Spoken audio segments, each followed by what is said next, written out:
काढा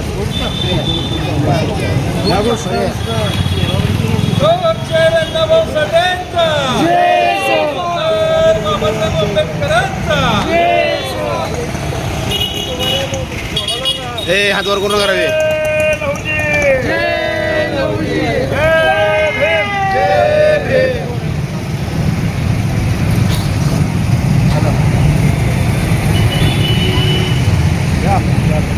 मंडळ आधारस्तंभ मातंग समाज समितीचा कार्यकर्ता, सत्यशोधक, साहित्यरत्न, शिवशाहीर, साहित्य सम्राट, साहित्यरत्न डॉक्टर अण्णाभाऊ साठे यांच्या 106व्या जयंतीनिमित्त संपूर्ण देशवासियांना जयंतीच्या खूप खूप शुभेच्छा.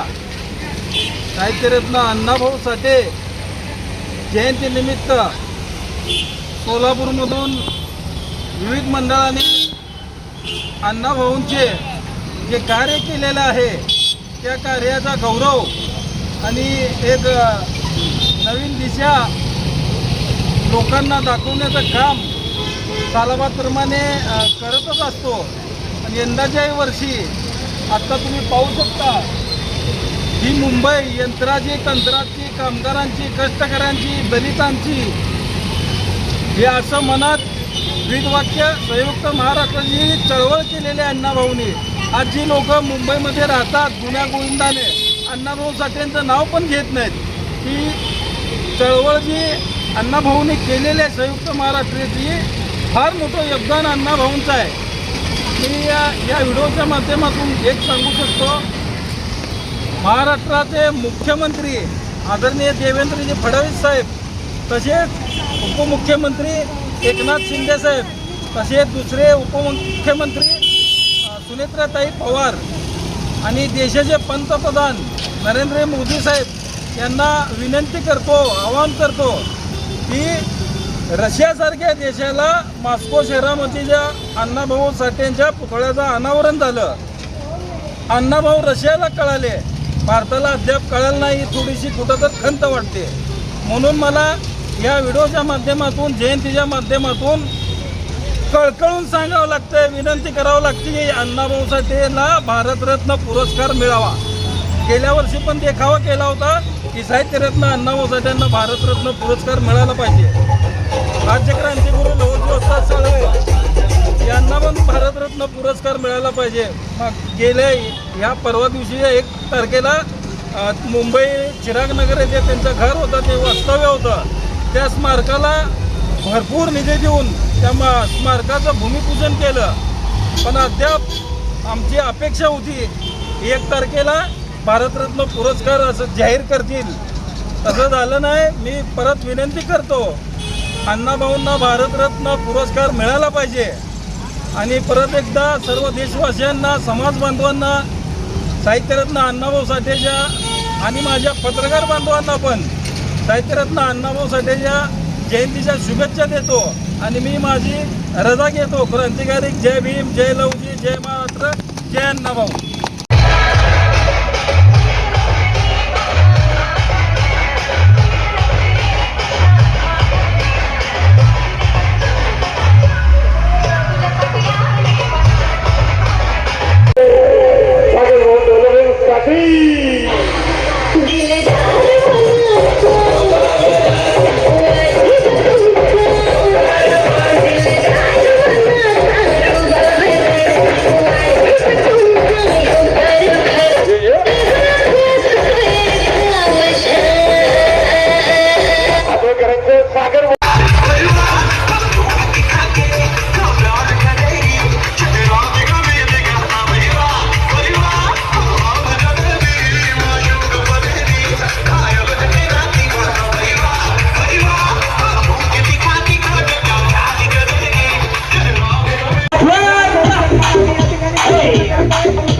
करत असताना अण्णाभाऊ साठे 1961 साली रशियाचा दौरा केला होता.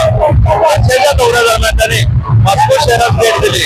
मॉस्को शहरात भेट देत असताना सोव्हिएत युनियनच्या कल्चरल सोसायटीनं त्यांना निमंत्रित केलं होतं. त्याचपूर्वी सोव्हिएत संस्थेने निमंत्रित केलं असताना महाराष्ट्राच्या शासनाने त्यांना जाण्यास पाबंदी केली. त्यांना जाण्यास सुविधा दिली नाहीये.